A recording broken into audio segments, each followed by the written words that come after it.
Herkese merhaba arkadaşlar, kanalımıza hoş geldiniz.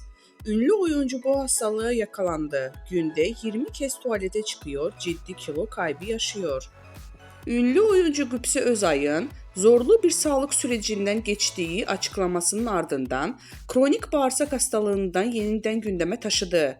Son zamanlar verdiği kilolardan konuşan Özay'ın kilo kaybının ardından da bu hastalığın mücadele ettiği öğrenildi.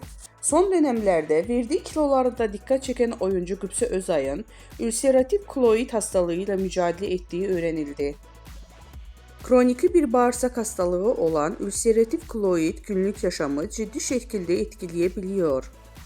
Vedat Göral hastalığın belirtileri ve tedavi sürecine ilişkin önemli bilgiler paylaştı.